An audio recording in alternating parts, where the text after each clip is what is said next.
അപ്പൊ രാവണൻ ചോദിച്ചു, എന്ത് പറ്റി? ആരാണ് ഈ രാമൻ? അവൻ എന്തുകൊണ്ടാണ് ഞങ്ങളുടെ കൂട്ടരെയൊക്കെ കൊല്ലാൻ കാരണം? അവനെ എതിർത്താൽ അവൻ ലോകത്തെ തന്നെ ഭസ്മമാക്കി കളയാനുള്ള ശക്തിയുണ്ട് എന്നാണ് തോന്നുക. രാമന്റെ കഴിവല്ല, ആ സീതയുടെ കഴിവാണ്. അതുകൊണ്ട് ആ സീതയെ സ്വന്തമാക്കി കഴിഞ്ഞാൽ നിനക്കും ഇതുപോലെ ലോകത്തെ മുഴുവൻ സംഹരിക്കാൻ പറ്റും. ഇതിന് മറുത്ത് എന്തെങ്കിലും പറയാനാണ് നിന്റെ ഉദ്ദേശമെങ്കിൽ, ഭാവമെങ്കിൽ, ദാ എന്റെ ചന്ദ്രഹാസം, എന്റെ വാളിന്റെ എടുക്കും, വെട്ടിക്കൊല്ലു, ഞാൻ അമ്മാവനാണെന്ന് നോക്കില്ല. രാമചന്ദ്ര പ്രഭോ രക്ഷിക്കണേന്നാണ് മാരീചൻ പ്രാർത്ഥിക്കുന്നത്. എന്നിട്ട് പ്രാണവേദനയോട് പറഞ്ഞിട്ട്, ആ ലക്ഷ്മണ അനിയാ എന്ന് വിളിക്കുകയാണ് ഉറക്കെ, കള്ളശബ്ദത്തില്. കേട്ടപ്പോ സീത പറഞ്ഞു, ലക്ഷ്മണ വേഗം ചെല്ലു, ജ്യേഷ്ഠൻ അപകടത്തിൽപ്പെട്ടിട്ടുണ്ട്, അദ്ദേഹത്തെ കൊല്ലും എന്ന് പറഞ്ഞപ്പോ ലക്ഷ്മണൻ പറഞ്ഞു, ഒരിക്കലും അങ്ങനെ രാക്ഷസന്മാർക്കൊന്നും കൊല്ലാൻ പറ്റിയ ആളല്ല. രാമന് നാശമുണ്ടാകാൻ ആഗ്രഹിക്കുന്ന ദുഷ്ടനായിട്ടുള്ള അനിയനാണ്. രാമൻ നിഗ്രഹിക്കപ്പെട്ടിട്ട് വേണം നിനക്ക് എന്നെ സ്വന്തമാക്കാൻ. എന്റെ പിന്നാലെ കൂടിയിരിക്കുന്നത് അതിനാണ്. സഹിച്ചില്ല, ചെവി രണ്ടും പൊത്തിപ്പിടിച്ചു, ഇതൊന്നും കേൾക്കാൻ വയ്യ എന്നുള്ള രീതിയില് ലക്ഷ്മണനെ വല്ലാത്ത സങ്കടമായി. എന്തായാലും പറഞ്ഞു, നിനക്ക് നാശമാണ്, അതിനെ തടുക്കാൻ ആർക്കും നിവൃത്തിയില്ല.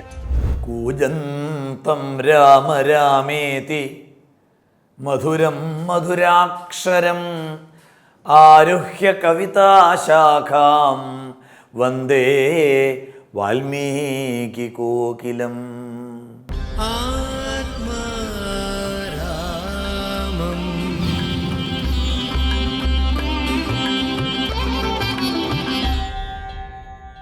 നമസ്തേ സാർ. നമസ്തേ. അങ്ങ് പറഞ്ഞു തന്നുകൊണ്ടിരിക്കുന്ന ഈ അധ്യാത്മ രാമായണത്തിൽ നമ്മൾ ഖരവധം വരെ എത്തി, ആരണ്യകാണ്ഡത്തിൽ. അതെ. ഇനി ഈ ഖരവധത്തിന് ശേഷം ശൂർപ്പണഖ രാവണന്റെ അടുത്തേക്ക് ചെന്ന് തൻ്റെ ദുരവസ്ഥ പറയുന്നതും ഒരു പ്രധാനപ്പെട്ട രാവണ മാരീച സംവാദവും ഒക്കെ ഉണ്ട്. ആ ഭാഗങ്ങൾ അങ്ങ് ഒന്ന് വിശദീകരിക്കാമോ? തീർച്ചയായിട്ടും.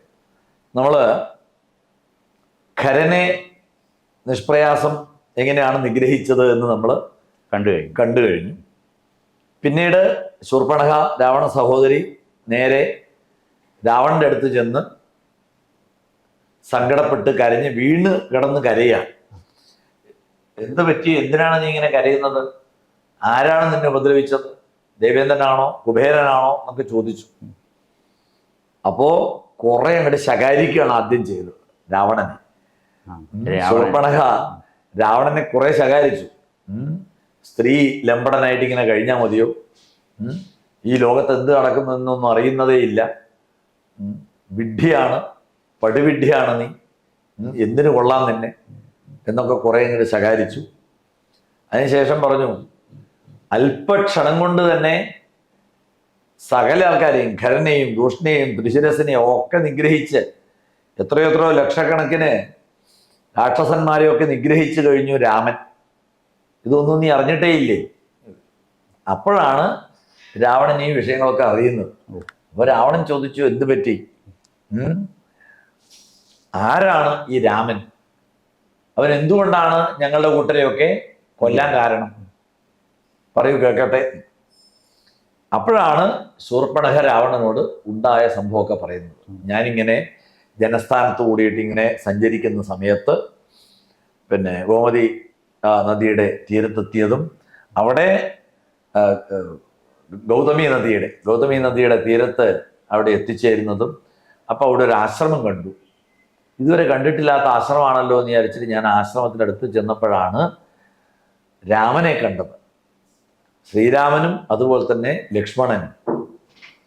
ശ്രീരാമനും ലക്ഷ്മണനുമല്ല, അതിനേക്കാളും എന്നെ അത്ഭുതപ്പെടുത്തിയത് വിശ്വസുന്ദരിയായിട്ടുള്ള സീതയാണ്.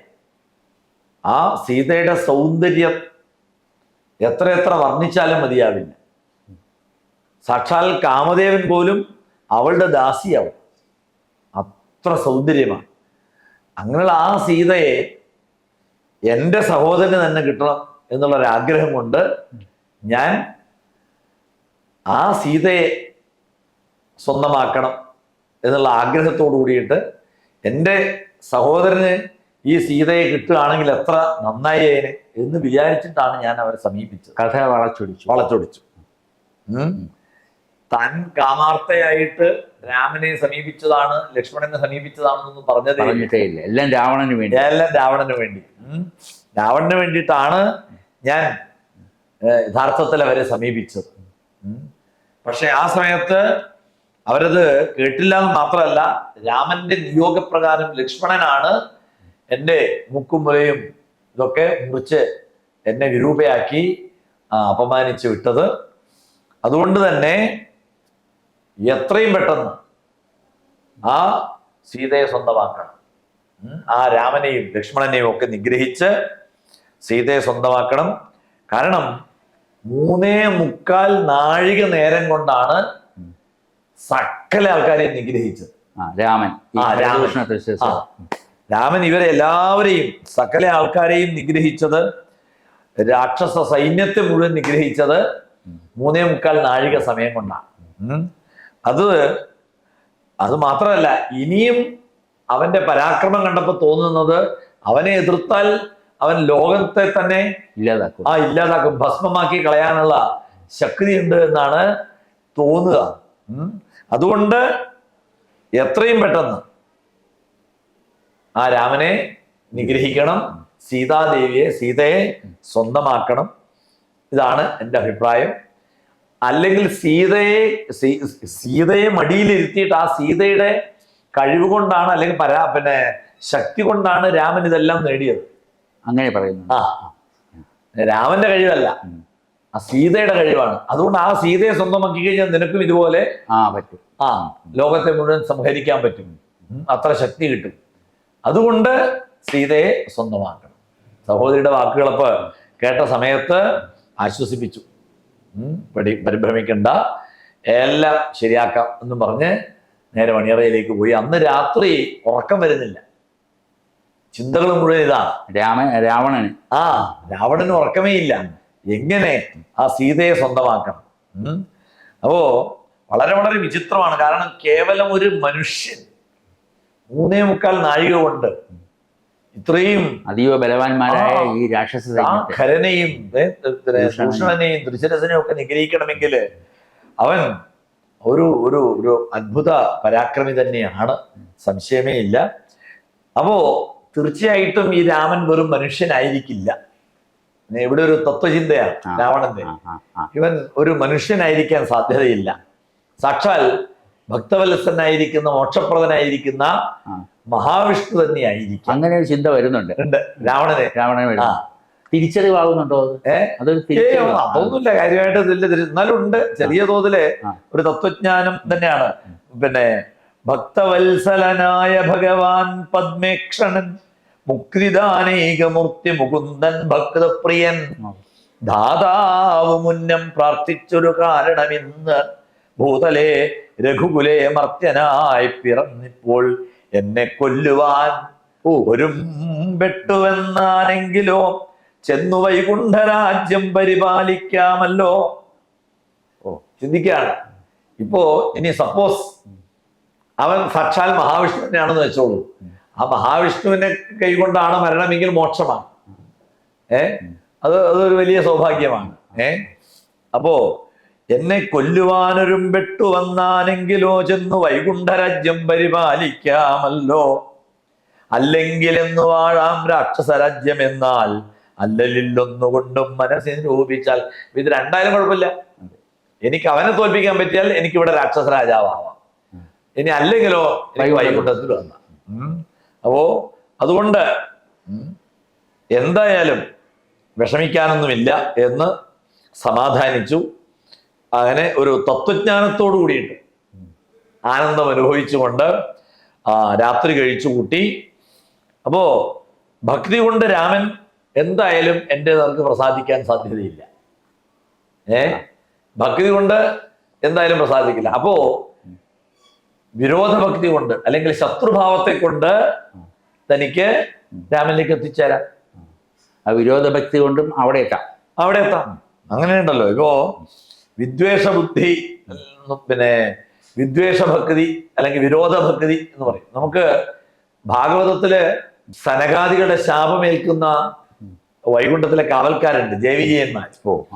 ജയവിജയന്മാര് സനകാദികളുടെ ശാപമേറ്റു 3 ജന്മം അസുരന്മാരായി തീരട്ടെ എന്ന് ശപിച്ചു. സനകാദികൾ ജയവിജയന്മാരെ അവര് അപ്പൊ തന്നെ അധപ്പതിച്ചു. രാവണനും കുംഭകർണനുമായിട്ട് വന്നു.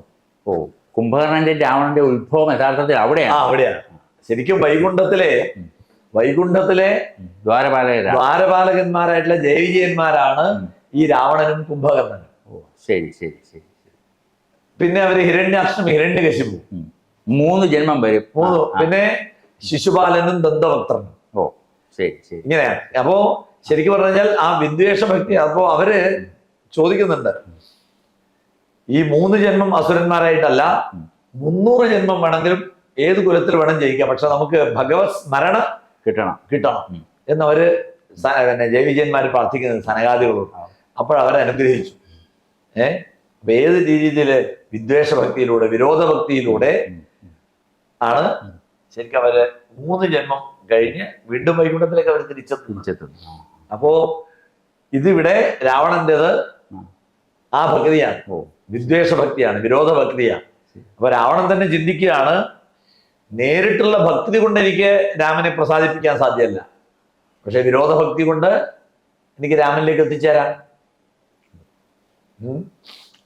ശിശുപാലൻ എത്തിച്ചേർന്ന പോലെ, ദന്തവക്തൻ എത്തിച്ചേർന്ന പോലെ, കംസൻ എത്തിച്ചേർന്ന പോലെ. കംസനും അങ്ങനെ ആ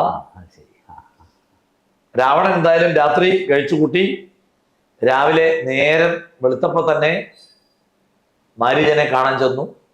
മാരീചനെ കണ്ടു. മാരീചൻ അപ്പോ ശരിക്കും പറഞ്ഞു കഴിഞ്ഞാല് പഴയ മാരീചനല്ല, രാമബാഹുവിനോടൊപ്പം ഉള്ള അല്ല.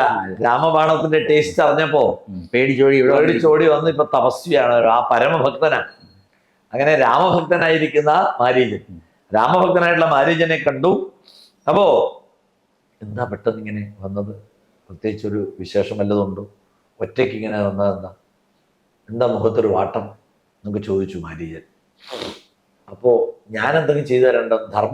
ധാർമ്മികമായിട്ടുള്ള കാര്യങ്ങൾ, ന്യായമായിട്ടുള്ള കാര്യങ്ങൾ എന്ത് പറഞ്ഞാലും ഞാൻ ചെയ്തു തരാം എന്ന് മാരീചൻ. അപ്പോ പറഞ്ഞു, എനിക്ക് പ്രയാസം ഉണ്ടാകുമ്പോൾ എനിക്ക് ആശ്രയിക്കാൻ നീ അല്ലേ ഉള്ളൂ എന്ന് മാരീചനെ ഒന്ന് സോപ്പിട്ടു. അപ്പോ എനിക്ക് വേറെ ആരും ആശ്രയിക്കാനില്ല. അതുകൊണ്ട് ഞാൻ വന്നിരിക്കുന്നത് ഇപ്പോൾ സാകേത പാലകനായിരിക്കുന്ന ദശരഥ മഹാരാജാവിന് രാമൻ ലക്ഷ്മണൻ എന്ന് പറഞ്ഞ 2 പുത്രന്മാര്, അവരിപ്പോ ദണ്ഡകാരണ്യത്തിലുണ്ട്. ഒരു സുന്ദരിയായിട്ടുള്ള സ്ത്രീയുണ്ട്, സീത എന്ന് പറഞ്ഞിട്ട്. അപ്പോ രാമൻ ഒറ്റയ്ക്ക് തന്നെ 3.25 നാഴിക കൊണ്ട് ഞങ്ങളുടെ 14,000 രാക്ഷസന്മാരെയും ഖരൻ, ദൂഷണൻ, ത്രിശിരസ് ഇവരൊക്കെ കൊന്നു. അത്ര മഹാപരാക്രമിയാണ്. അവരുടെ പ്രാണപ്രിയായിട്ടുള്ള സീതയുടെ സൗന്ദര്യത്തെക്കുറിച്ച് ഞാൻ വർണ്ണിച്ചു കേട്ടു. ആ സീതയെ സ്വന്തമാക്കണം എന്നുള്ള ഒരാഗ്രഹമാണ്. ഞാൻ സീതയെ പോയിട്ട് കൊണ്ടുവന്നോളാം, പക്ഷെ അതിന് രാമനെയും ലക്ഷ്മണനെയും അവിടെ നിന്ന് നീ ഒരു പൊന്മാനിന്റെ വേഷം എടുത്ത് പോയിട്ട് അവരെ അവിടെ നിന്ന് അകറ്റണം. ഈ ആശയം കൊടുക്കുന്നത് രാവണനാണ്. രാവണൻ പറഞ്ഞു, ഒരു പൊന്മാനിന്റെ വേഷത്തിൽ ചെന്നിട്ട് അവരെ 2 പേരെയും അവിടെ നിന്ന് മാറ്റിക്കൊണ്ടുപോകണം. ആ സമയത്ത് ഞാൻ ആ സുന്ദരിയെ തട്ടിക്കൊണ്ടുപോയിക്കോളാം. നീ എന്നെ സഹായിച്ചാൽ എനിക്ക് എൻ്റെ ഈ ആഗ്രഹം സാധിക്കും. അത് കേട്ട സമയത്ത് ശരിക്കും പറഞ്ഞു കഴിഞ്ഞാൽ പേടിച്ച് വിറച്ചു മാരീചൻ. പഴയ സ്മരണ. മാരീചൻ പറഞ്ഞു, മാനുഷവേഷം പൂണ്ട സാക്ഷാൽ മഹാവിഷ്ണുവാണ് രാമൻ, നിസ്സാരക്കാരനല്ല. അതുകൊണ്ട് തന്നെ തീർച്ചയായിട്ടും ആ മഹാവിഷ്ണുവിനെ അല്ലെങ്കിൽ ശ്രീരാമനെ ആശ്രയിക്കുന്നതാണ് ബുദ്ധി, എതിർക്കുന്നതല്ല.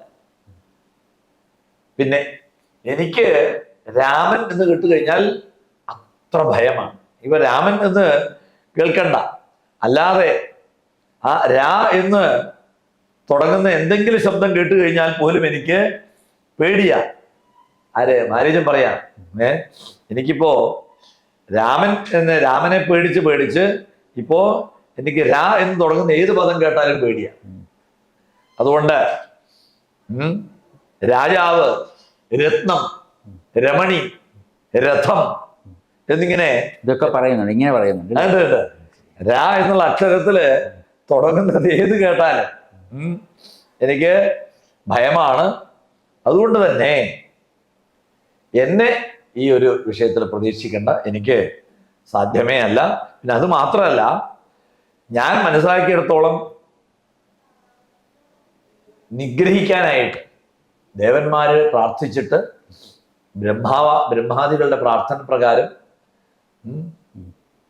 രാക്ഷസ വംശത്തെ മുഴുവൻ നിഗ്രഹിച്ചിട്ട് ഭൂമിയുടെ ഭാരം കുറയ്ക്കാനായിട്ട് വന്നു എന്നുള്ളതാണ് ആ അവതാര ഉദ്ദേശം തന്നെ. അതാണെന്നാണ് ഞാൻ മനസ്സിലാക്കുന്നത്. അതുകൊണ്ട് പോയിട്ട് കാൽക്കൽ വീണ് മാപ്പ് പറയുന്നതാണ് ബുദ്ധി.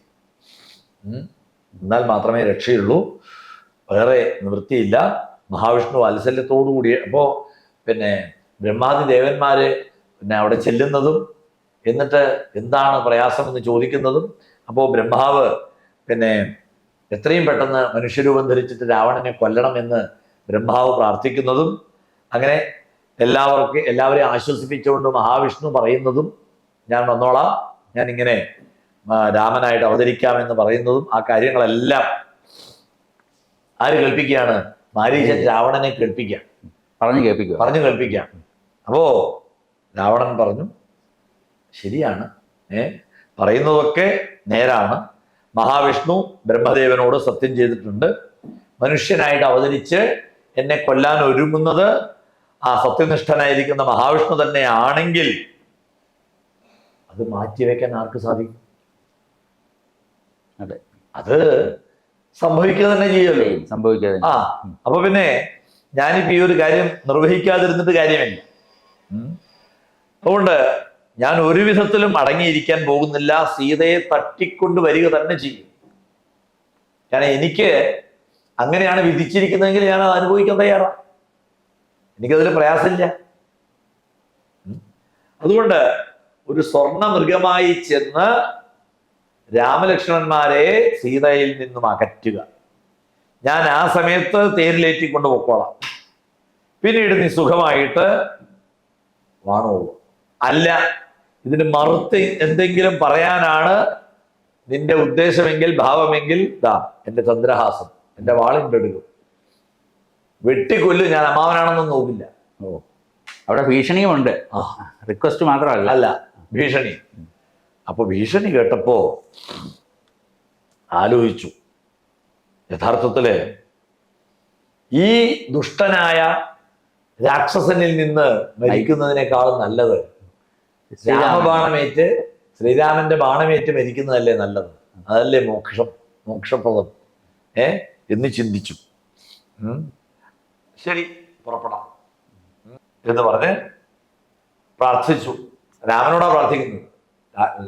രാക്ഷസ രാജാവായിരിക്കുന്ന രാവണനോട് ശരി ഞാൻ പൊക്കോളാന്ന് പറയുന്നു. എന്നിട്ട് രാമചന്ദ്രപ്രഭോ രക്ഷിക്കണേന്നാണ് മാരീചൻ പ്രാർത്ഥിക്കുന്നത്. അങ്ങനെ പ്രാർത്ഥിച്ചു. അപ്പൊ തന്നെ മാരീചൻ സ്വർണ്ണ നിറമുള്ള ഒരു മാനായിട്ട് മാറി നേരെ രാവണൻ തേരിൽ കയറി. അപ്പോ അവിടെ പറയുന്നുണ്ട്, കാമദേവനും ആ സമയത്ത് തന്നെ തേരിൽ കയറി. ലക്ഷ്മി ദേവിയായിട്ടുള്ള സീതയെക്കുറിച്ച് ചിന്തിച്ച് രാവണൻ കാമാന്ധനായി. സ്വർണ്ണമൃഗമായിട്ടുള്ള മാരീചന്റെ ശരീരത്തിൽ വെള്ളി കൊണ്ട് പുള്ളികളും നീലരത്നക്കല്ലുകൊണ്ട് നേത്രങ്ങളും ഒക്കെ ഉണ്ടായി. എന്ന് പറഞ്ഞു കഴിഞ്ഞാൽ കണ്ടാൽ ആരും മോഹിക്കണം. അങ്ങനെ ആരും മോഹിക്കുന്ന സ്വരൂപത്തോടു കൂടിയിട്ട് ആ സ്വർണ്ണമൃഗം പല പല ചേഷ്ടകളൊക്കെ കാണിച്ചുകൊണ്ട് കാട്ടിൽ മറഞ്ഞും പുറത്തു വന്നും തുള്ളിച്ചാടിയും സ്നേഹഭാവത്തില് അടുത്തു ചെന്നും അങ്ങനെ എവിടെ എത്തി? രാമാശ്രമത്തിന്റെ പഞ്ചവടിയിലെ രാമാശ്രമത്തിന്റെ സമീപത്ത് എത്തി. സീത അത് കണ്ട് അത്ഭുതപ്പെട്ടു. അപ്പൊ രാവണന്റെ പ്രവൃത്തികളൊക്കെ മനസ്സിലാക്കിയ ശ്രീരാമൻ ആ ശ്രീരാമൻ രഹസ്യമായിട്ട് സീതാദേവിയോട് പറഞ്ഞു, പ്രിയെ കേൾക്കണം, നിന്നെ കൊണ്ടുപോകാനായിട്ട് രാക്ഷസ രാജൻ ഭിക്ഷുവിന്റെ വേഷം ധരിച്ചിപ്പോ വരും. പറയുന്നുണ്ട്, കാന്തേ കേൾനീ രക്ഷോ നായകൻ നിന്നെ കൊണ്ടുപോവതിനിപ്പോൾ ഭിക്ഷുരൂപേണ വരും. അന്തികേ ജനകജേ നീയൊരു കാര്യം വേണം, അതിനു മടിയാതെ മായാസീതയെ പർണശാലയിൽ നിർത്തിയിടണം. വന്യമണ്ഡലത്തിലങ്കൽ മറഞ്ഞു വസിക്ക നീ തന്നെ രാവണവധം കഴിഞ്ഞു കൂടുവോളം ആശ്രയാശങ്കലോരാണ്ടിരുന്നീടണം. ജഗദാശ്രയഭൂതേ സീതേ ധർമ്മരക്ഷാർത്ഥം പ്രിയേ. രാമചന്ദ്രോക്തി കേട്ട് ജാനകി ദേവിദാനം കോമളഗാത്രിയായ മായാസീതയെ തത്ര പർണശാലയിലാക്കി വന്യമണ്ഡലത്തിങ്കൽ ചെന്നിരുന്നിതു മഹാവിഷ്ണു മായയും. അപ്പോൾ ഒരു സംശയം ചോദിക്കട്ടെ ആ സാർ. ഈ നമ്മുടെ അധ്യാത്മ രാമായണത്തിലും മൂലരാമായണത്തിലും വാൽമീകി രാമായണത്തിലും ഈ ഭഗ്നിമണ്ഡലത്തിൽ സീതാദേവിയെ മറയ്ക്കുകയും അവിടെ മായാസീതയെ പ്രദർശിക്കുകയും ചെയ്യുന്ന ഒരേപോലെ തന്നെയാണ്? അല്ല, ഇത് പിന്നെ വാൽമീകി രാമായണത്തിൽ ഈ പരാമർശമേ ഇല്ല. ഇല്ല. ആ വാൽമീകി രാമായണത്തിൽ സാധാരണ ഒരു പച്ച മനുഷ്യന്റെ കഥയാണെന്ന് പറയുന്നത് അതാണ് കാരണം. അപ്പൊ ആ ഒറിജിനൽ സീതയെ തന്നെ കൊണ്ടുപോകുന്നതാണ്, ആ, അങ്ങനെ യഥാർത്ഥ തന്നെ, സീതാദേവി അങ്ങനെ തന്നെ. കൊണ്ടുപോകുന്നതാണ്. അങ്ങനെ ഈ മായാസീതയും ഇതൊന്നും ഇല്ല, അങ്ങനെയൊന്നുമില്ല. ഇത് ഇവിടെ അധ്യാത്മ രാമായണത്തിൽ മാത്രം ഉള്ള ഒരു പ്രത്യേകതയാണ്. നിന്നെ കൊണ്ടുപോകാനായിട്ട് വരും. അതിനു മുമ്പ് നീ ഒരു കാര്യം ചെയ്യണം. ഈ ആശ്രമത്തില് മായാസീതയെ നിർത്തണം. മായാസീതയെ നിർത്തിയിട്ട് നീ അഗ്നിമണ്ഡലത്തിൽ വന്യമണ്ഡലത്തിൽ മറിഞ്ഞിരിക്കണം. ഏതുവരെ? രാവണവധം കഴിയുന്നത് വരെ. കഴിഞ്ഞ് തിരിച്ചെത്തുന്നത് വരെ. രാവണവധം കഴിഞ്ഞ് തിരിച്ചെന്ന 1 വർഷത്തോളം ധർമ്മരക്ഷണത്തിന് വേണ്ടി നീ അഗ്നിയിൽ ഒളിഞ്ഞിരിക്കണം. ഇത് രാമൻ സീതയോട് പറയുന്നതാണ്. അപ്പോ വിഷ്ണുമായ ആ ആശ്രമത്തില് മായാസീതയെ നിർത്തിയിട്ട് അഗ്നിമണ്ഡലത്തിൽ ഒളിച്ചിരുന്നു എന്നവിടെ പറയുന്നുണ്ട്. അപ്പോ മായാനിർമ്മിതമായിട്ടുള്ള സ്വർണ്ണ മൃഗത്തെ കണ്ടിട്ട് മായാസീത രാമനോട് പറയുന്നു, ഭർത്താവേ കണ്ടീലയോ കനകമയ മൃഗമെത്രയും ചിത്രം ചിത്രം രത്നഭൂഷിതമിതം, പേടിയില്ലിതിനേതും അത്രയും അടുത്തു വന്നിടുന്നു, മെരുക്കമുണ്ടെത്രയുമെന്ന് തോന്നും. ആ മാനിനെ കുറിച്ച് പറയാണ്. ആ സ്വർണ്ണമാനിനെ കുറിച്ച് പറഞ്ഞു. അപ്പൊ തന്നെ രാമൻ ലക്ഷ്മണനോട് പറഞ്ഞു, സീതയ്ക്ക് പേടിയുണ്ടാകാതെ നീ സൂക്ഷിക്കണം. ഈ കാട്ടിലെ രാക്ഷസന്മാരേറെയുണ്ട്, അതുകൊണ്ട് വളരെ ശ്രദ്ധിക്കണം. ലോകനായിരിക്കുന്ന ഇത്രയും പറഞ്ഞിട്ട് എന്ത് ചെയ്തു? അമ്പും വില്ലും എടുത്തിട്ട് മാനിനെ പിടിക്കാനായിട്ട് രാമൻ ചെന്നു. മാനിനെ പിടിക്കാനായിട്ട് രാമൻ ചെല്ലുന്നു. അപ്പോ ആ മാനിന്റെ പിറകെ തന്നെ അമ്പും വില്ലുമായിട്ട് ഓടുകയാണ് ശ്രീരാമൻ. ആരെ ചുമതലപ്പെടുത്തിയിട്ട്? ലക്ഷ്മണനെ കാവലായിട്ട് ചുമതലപ്പെടുത്തിയിട്ട് നേരെ പോയി. അപ്പോ പിറകെ ചെന്നു രാഘവൻ ഒരുപാട് പിന്നെ അമ്പെയ്യുന്നൊക്കെ ഉണ്ട്. അപ്പോ അമ്പെയ്തു. പൊന്മാൻ അപ്പോൾ തന്നെ ഭൂമിയിൽ വീണു. അവിടെ പറയണ്ട, പൊന്മാനും അതുകൊണ്ട് ഭൂമിയിൽ വീണ നേരം വന്മല പോലെ ഒരു രാക്ഷസവേഷം കൊണ്ടാൻ. അപ്പോ ആ മാന് പൊന്മാനെയാണ് പിന്നെ അമ്പെയ്തതെങ്കിലും അമ്പെയ്ത് കൊണ്ടപ്പോഴേക്കും അത് തനി ശരിക്കുള്ള ആ രാക്ഷസ രൂപമായി എന്നും അവിടെ പറയുന്നുണ്ട്. എന്നിട്ട് പ്രാണവേദനയോടെ പറയണ്ട, ഹാ ലക്ഷ്മണ അനിയ എന്ന് വിളിക്കുകയാണ് ഉറക്കെ കള്ളശബ്ദത്തില്. എന്റെ വിധിയാണ്, ദയാനിധി എന്നെ രക്ഷിക്കണേ എന്നൊക്കെയുള്ള ആർത്തനാദം കേട്ടപ്പോ സീത പറഞ്ഞു, ലക്ഷ്മണ വേഗം ചെല്ലു, ജ്യേഷ്ഠൻ അപകടത്തിൽപ്പെട്ടിട്ടുണ്ട്. എത്രയും പെട്ടെന്ന് ആ രാക്ഷസന്മാര് കൊല്ലുന്നതിന് മുൻപേ ചെന്ന് ജ്യേഷ്ഠനെ രക്ഷിക്കും, അല്ലെങ്കിൽ രാക്ഷസന്മാരിപ്പോ അദ്ദേഹത്തെ കൊല്ലും എന്ന് പറഞ്ഞപ്പോ ലക്ഷ്മണൻ പറഞ്ഞു, ഒരിക്കലും അങ്ങനെ രാക്ഷസന്മാർക്കൊന്നും കൊല്ലാൻ പറ്റിയ ആളല്ല. അതുകൊണ്ട് ദുഃഖിക്കേ ചെയ്യരുത്. സ്വർണ്ണ മൃഗമായിട്ട് വന്നത് മാരീചനാണ്. അവൻ പെരുങ്കള്ളനാണ്. അവൻ കരയുന്ന ശബ്ദമാണ് കേട്ടത്. അവൻ കള്ള ശബ്ദത്തിൽ കരയുന്നതാണ് ഇപ്പൊ നമ്മള് കേട്ടത്. അത് ഞാൻ ഇവിടുന്ന് മാറിപ്പോയാൽ ദേവിയെ തട്ടിക്കൊണ്ടുപോകാനുള്ള ഒരു തന്ത്രമാണ്. അത് മനസ്സിലാക്കാതെ എന്നോട് ഇങ്ങനെ പറയരുത്. ഈ ലോകത്താർക്കും രാമനെ ഹനിക്കാനോ അല്ലെങ്കിൽ നിഗ്രഹിക്കാനോ ജയിക്കാനോ ഒന്നും സാധ്യമേ അല്ല എന്ന് മനസ്സിലാക്കണം. ലോകനാഥനായിരിക്കുന്ന രാമൻ കുപിതനായാൽ അരക്ഷണം കൊണ്ട് ഈ ലോകത്തെ തന്നെ നശിപ്പിക്കാൻ ശക്തനാണ്. അങ്ങനെയുള്ള രാമന്റെ മുഖത്തിൽ നിന്ന് ദീനരോധനൻ വരുമോ? ഒരിക്കലും ഇല്ല എന്ന് പറഞ്ഞപ്പോ ദേഷ്യം വന്നു. ലക്ഷ്മണനെ തള്ളിപ്പറഞ്ഞു, ഒരുപാട് ശകാരിച്ചു. രാക്ഷസവർഗത്തിൽ ജനിച്ചവനാണ് നീ. ലക്ഷ്മണനോട് പറയാണ്, നീ രാക്ഷസവർഗത്തിൽ ജനിച്ചവനാണ്, ദുഷ്ട. ഒട്ടും ഞാൻ നിന്നിൽ നിന്ന് പ്രതീക്ഷിച്ച രാമന് നാശമുണ്ടാകാൻ ആഗ്രഹിക്കുന്ന ദുഷ്ടനായിട്ടുള്ള അനിയനാണ്. രാവണനെ രാമൻ നിഗ്രഹിക്കപ്പെട്ടിട്ട് വേണം നിനക്ക് എന്നെ സ്വന്തമാക്കാൻ. എന്റെ പിന്നാലെ കൂടിയിരിക്കുന്നത് അതിനാണ്. എന്നെയും കൊണ്ട് ചെല്ലാമെന്നാണ് നിനക്ക് മോഹം. അതിനൊരിക്കലും എന്നെ കിട്ടില്ല. ഞാൻ രാമനെ നഷ്ടപ്പെട്ടാൽ ഞാൻ ഇപ്പൊ ജീവത്യാഗം ചെയ്യും. അതുകൊണ്ട് എന്നെ കിട്ടുമെന്ന് മോഹിക്കണ്ട.